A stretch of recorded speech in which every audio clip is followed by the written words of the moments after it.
दोस्तों, मानव चांद पर कदम रख चुका है, किंतु मानवों के चांद पर रखे कदम काफी हैरानी भरे रहे हैं। आज से 50 वर्ष पूर्व जब हमारे भारी भरकम टेलीविजन सेट वर्तमान में हमारी जेब में रखे स्मार्टफोन से भी कम फीचर रखते थे, तकनीकी रूप से इंसानों का ज्ञान बेहद ही सीमित था, तब वर्ष 1969 में नासा लगातार 2 बार इंसानों को चांद पर पहुंचाता है, एक बार जुलाई में और दूसरी बार नवंबर में। मानो पहली बार में नासा का कोई सामान चांद पर छूट गया हो, जिसे लेने सिर्फ 4 महीने बाद ही नासा ने दोबारा इंसानों को चांद पर पहुंचा दिया। सिर्फ यही नहीं, वर्ष 1972 आते आते मात्र 4 सालों के अंतर पर नासा ने लगातार 6 बार इंसानों को चांद पर भेजकर इतिहास रच दिया। इतनी जल्दी चांद पर जाने के कारण पूरे विश्व के वैज्ञानिकों की आंखों में चमक आ गई। चांद पर मानव बस्तियां बसाने की या वहां खनन करने की बातें होने लगी। लेकिन फिर अचानक ऐसा क्या हुआ कि चांद पर जाने की चाहत विश्व के सभी देशों ने एकदम से त्याग दी।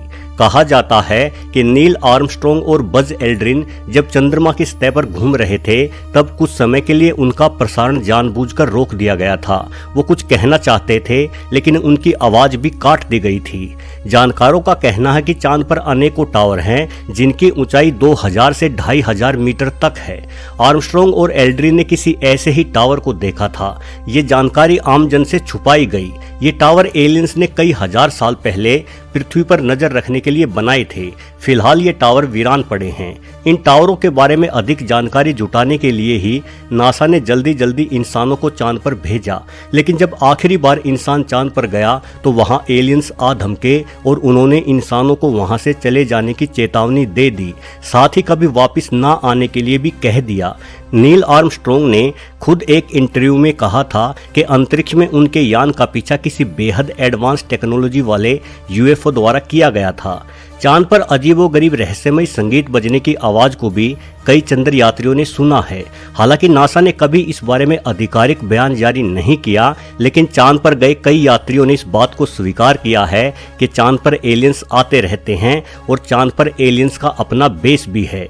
एलियंस थ्योरी पर काम करने वालों का कहना है कि चांद अंदर से खोखला है, क्योंकि चांद की सतह के नीचे एलियंस ने अपना अड्डा बनाया हुआ है। अब सच्चाई चाहे जो भी हो, लेकिन एलियंस होते हैं, इस बात से तो इनकार नहीं किया जा सकता। और चांद पर वापस लौटने में कोई ना कोई समस्या तो जरूर है, क्योंकि आज से 50 साल पहले अगर हम चांद पर पहुंच जाने में सक्षम हो चुके थे, तो अब तक तो हमने विज्ञान में बेहद अधिक तरक्की कर ली है। अब तक तो मनुष्यों को चांद पर अपनी कॉलोनी बनाकर खनन आदि का काम शुरू कर देना चाहिए था। ये बेहद ही आश्चर्य की बात है कि यदि हम 60 के दशक में चांद पर पहुंच गए थे, तो हमें वहां वापस जाने में इतना समय क्यों लग रहा है। पिछले साल नेशनल स्पेस काउंसिल की एक बैठक में नासा के प्रवक्ता ने कहा था कि इंसान को दोबारा फिर से चांद पर भेजा जाएगा, लेकिन इसकी तैयारी करने में अभी समय लगेगा। शायद हम 2028 तक चांद पर फिर से पहुंच जाएंगे। उनका ये बयान सवाल खड़े करता है। जब हम दशकों पहले कई बार लगातार चांद पर जा चुके हैं, तो अब हमें तैयारी के लिए इतना लंबा वक्त क्यों चाहिए। विज्ञान पहले की तुलना में आगे बढ़ा है या पीछे हटा है। दोस्तों, अमेरिका के नील आर्मस्ट्रॉन्ग चंद्रमा पर अपना पैर रखने वाले पहले पृथ्वीवासी थे। वह 21 जुलाई 1969 को भारतीय समय अनुसार सुबह 8:26 पर चांद पर उतरे। हमने पढ़ा है कि बड़े अंतरिक्ष यान कोलंबिया से अलग होकर ईगल नामक एक छोटा यान चंद्रमा पर उतरा था। सबसे पहले नील आर्मस्ट्रॉन्ग ही बाहर निकले, किंतु नील आर्मस्ट्रॉन्ग के चांद पर कदम रखने से पहले ही इंसानों की कोई और निशानी चांद पर मौजूद थी। असल में खुद के उतरने से पहले आर्मस्ट्रॉन्ग ने गांठ मारकर बांधी हुई एक प्लास्टिक की थैली चंद्रमा पर फेंकी थी। इस थैली में आर्मस्ट्रॉन्ग और उनके सहयात्रियों का मलमूत्र और उड़ान के दौरान की खाने पीने की सामग्रियों से बचा हुआ कचरा था। देखा जाए तो इंसानों से पहले इंसानों के कूड़े ने चांद पर अपनी उपस्थिति दर्शाई थी। आर्मस्ट्रॉन्ग के थैली फेंकने से करीब 10 साल पहले लूना 2 नामक रूसी यान चांद से टकराकर ध्वस्त हो गया था। उस यान का कचरा भी चांद पर चारों ओर बिखरा पड़ा होगा। संभवतः यह कूड़ा आज भी ज्यों का त्यों ही पड़ा होगा, क्योंकि चांद पर कोई वातावरण नहीं है, ना ही वहां बारिश होती है, इसलिए सारा कूड़ा बिना सड़े गले आज भी वैसे का वैसा ही पड़ा होगा। रूसी यान के नष्ट होने से लेकर आज तक हम लगातार चांद पर कूड़ा फैला रहे हैं। नासा का अनुमान है कि चंद्रमा पर भले ही कोई नहीं रहता, पर वहाँ 190 टन मनुष्य निर्मित कचरा यहाँ वहाँ बिखरा पड़ा है। यानी अगर चांद के कूड़े को इकट्ठा किया जाए तो करीब 10 बड़े ट्रकों की आवश्यकता पड़ेगी।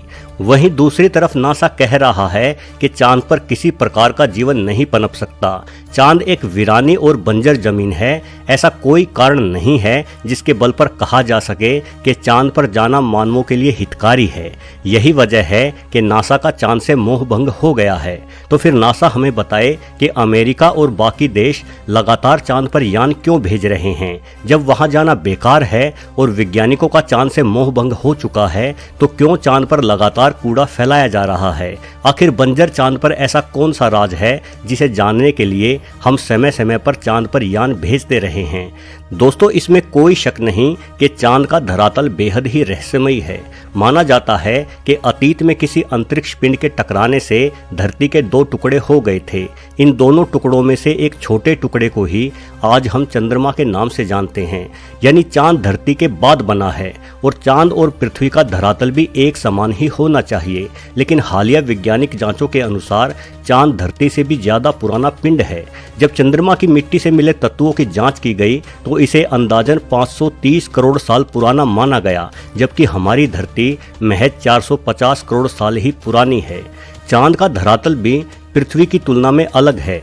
20 नवंबर 1969 को जब अपोलो मिशन के दौरान वैज्ञानिकों की टीम ने एक लूनर मॉडल को चांद पर छोड़ा तो उस मॉडल के टकराने से चांद पर भूकंप जैसी स्थिति बन गई थी और चांद की धरती करीब 1 घंटे तक किसी घंटे के समान कंपन और आवाज करती रही थी। ऐसा तभी संभव है जब चांद की सतह किसी धातु से बनी हो और अंदर से चांद खोखला हो। चांद पर पाए जाने वाले पत्थरों में भी भारी मात्रा में यूरेनियम और नेपच्यूनियम जैसे एलिमेंट पाए गए हैं। धरती पर ये एलिमेंट कम से कम पत्थरों में तो नहीं पाए जाते। इन एलिमेंट्स का प्रयोग स्पेसशिप की बाहरी सतह पर किया जाता है ताकि स्पेसशिप अधिक तापमान और दबाव को सह सके। तो क्या चांद भी एक स्पेसशिप ही है? माना जाता है कि चंद्रमा पृथ्वी के गुरुत्वाकर्षण बल के क्षेत्र से भी बाहर है, फिर भी वो लगातार पृथ्वी की परिक्रमा किए जा रहा है, जिस कारण अनेकों वैज्ञानिकों का दावा है कि चंद्रमा प्राकृतिक है ही नहीं बल्कि इसे कृत्रिम रूप से किसी बुद्धिमान एलियन सभ्यता द्वारा बनाया गया है। चंद्रमा के जरिए ही वो एलियन सभ्यता पृथ्वी पर नजर रखती है। इतिहास की किताबों में चंद्रमा के बारे में एक और अनोखा तथ्य भी पढ़ने को मिलता है। बताया जाता है कि आज से करीब 910 साल पहले यानी 11वीं सदी में चंद्रमा अचानक से गायब हो गया था। चांद कई महीनों तक लगातार गायब रहा और उसके बाद दोबारा प्रकट हो गया।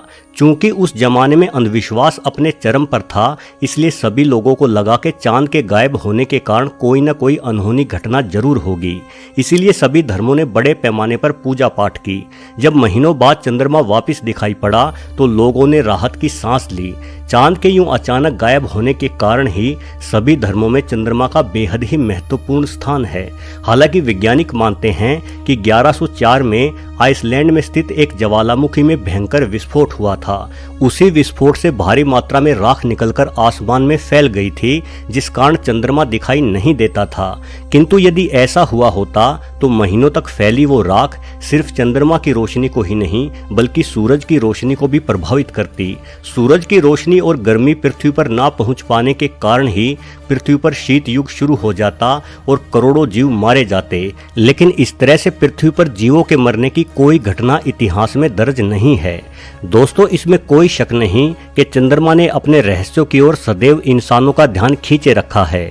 इन्हीं रहस्यों को समझने इंसान कई बार चांद पर भी गया, लेकिन चांद पर इंसानों को भेजने के मिशन को पिछले 50 सालों से रोके रखे जाना भी अपने आप में बेहद ही रहस्यमयी बात है। वीडियो देखने के लिए